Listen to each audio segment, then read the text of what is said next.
আসসালামু আলাইকুম। Monira blog kitchen থেকে আমি মনিরা বলছি। আজ একটি সাধারণ রেসিপি আপনাদের সঙ্গে শেয়ার করব। সাধারণ হলেও এটি কিন্তু অনেক স্বাস্থ্যসম্মত। আর এইভাবে লাউ চিংড়ি যদি একবার রান্না করে খেতে পারেন তাহলে কিন্তু এর স্বাদ কখনোই ভুলবেন না। তো চলুন চলে যাই আজকে রেসিপিটি দেখার জন্য। প্রথমে আমি এখানে একটা লাউ এভাবে কেটে নিয়েছি। এই যে দেখুন, এভাবে ছোট ছোট টুকরো করে কেটে নিয়েছি। আপনারা চাইলে আপনাদের পছন্দ মতো শেপ দিতে পারেন। আর এখানে নিয়েছি কিছু চিংড়ি মাছ। চিংড়ি মাছগুলো দেশি চিংড়ি মাছ ছিল। এখন আমি ফ্রাই প্যানের মধ্যে তেল দিয়ে দিলাম। তেল দিয়ে এখন আমি এখানে পেঁয়াজ দিব হাফ কাপের মতো।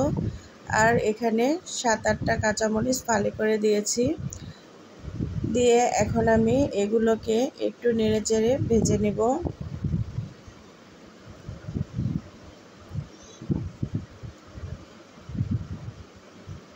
পেঁয়াজ মরিচগুলোকে একটু লাল লাল করে ভেজে নিতে হবে। এখন আমি এখানে চিংড়ি মাছগুলো দিয়ে দিলাম। পেঁয়াজের সঙ্গে এভাবে চিংড়ি মাছগুলো নেড়েচেড়ে নিলে তাহলে চিংড়ি মাছগুলো আর আলাদা করে ভাজার কোনো প্রয়োজন পড়বে না।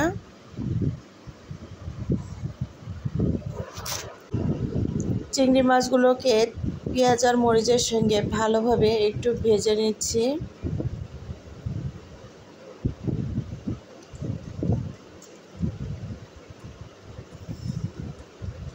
এখন এখানে আমি 1 টেবিল চামচ আদা আর রসুন বাটা দিয়ে দিলাম।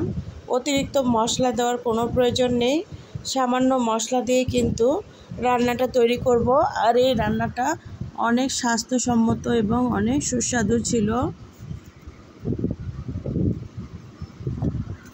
এখন আমি হাফ কাপের মতো গরম পানি এখানে দিয়ে দিচ্ছি। রান্নাতে অবশ্যই গরম পানি ব্যবহার করার চেষ্টা করবেন, এতে করে তরকারির টেস্টটা ভালো থাকে।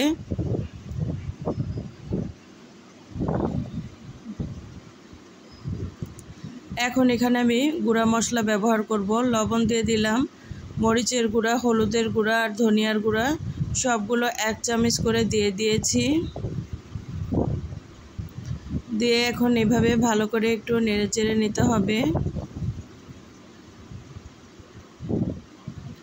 এখানে 1 চামচ জিরাও দিয়েছিলাম। মশলাটাকে ভালোভাবে কষিয়ে নিয়ে আগে থেকে কেটে রাখা লাউগুলো এখন দিয়ে দিলাম। লাউগুলো এখন ভালোভাবে সব মশলার সঙ্গে এভাবে নেড়ে নিতে হবে।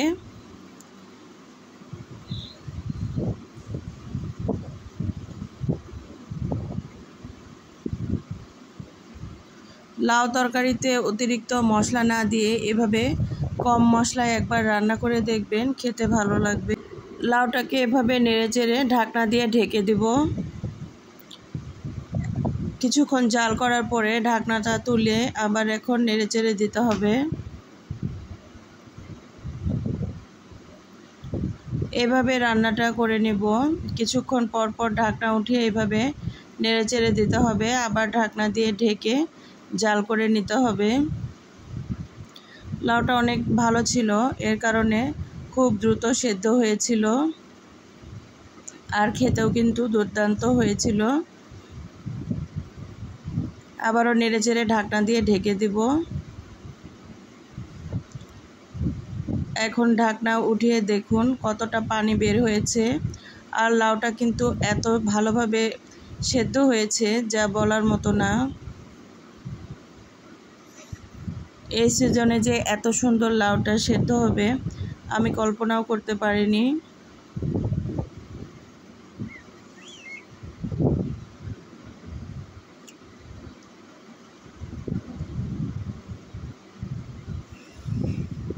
সুন্দর মতো সেদ্ধ হয়েছে লাউটা।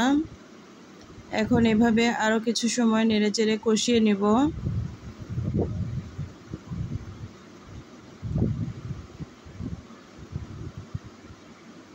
ঢাকনা দিয়ে ঢেকে রেখেছিলাম আরও কিছু সময়।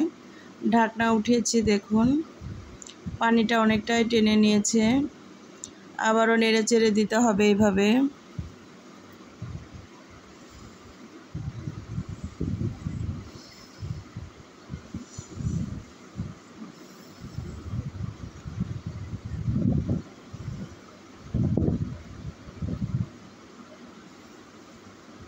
এখন আমি লাউটাতে একটু পানি দিচ্ছি।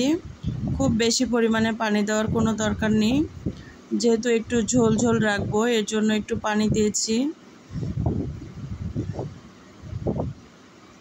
এই পানিটাও গরম পানি ছিল।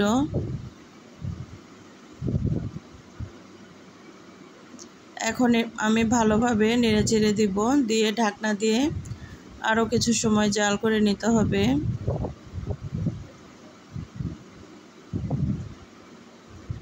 এখন কিছু সময় ফিরে আসলাম, দেখুন তরকারিটার লুক। এখন আমি এখানে আবারও তরকারিটাকে একটু নেড়েচেড়ে দিব।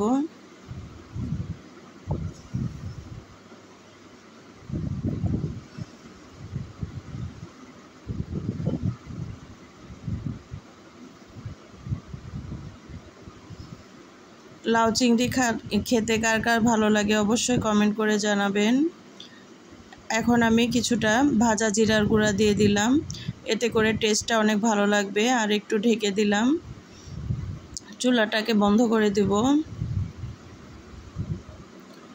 বাস রেডি হয়ে গেল লাউ তরকারি, সুস্বাদু। এটি কিন্তু অনেক স্বাস্থ্যসম্মত একটি তরকারি। যাদের অতিরিক্ত ব্লাড প্রেশার আছে বা প্রস্রাবের ইনফেকশন আছে তারা কিন্তু এভাবে লাউ তরকারি রান্না করে খেতে পারেন, এতে করে সমস্যাগুলো দূর হয়ে যাবে। আর ভিডিও যদি কোনো অংশ ভালো লেগে থাকে অবশ্যই কমেন্ট করে জানাবেন। ভালো থাকবেন, এখানেই শেষ করলাম।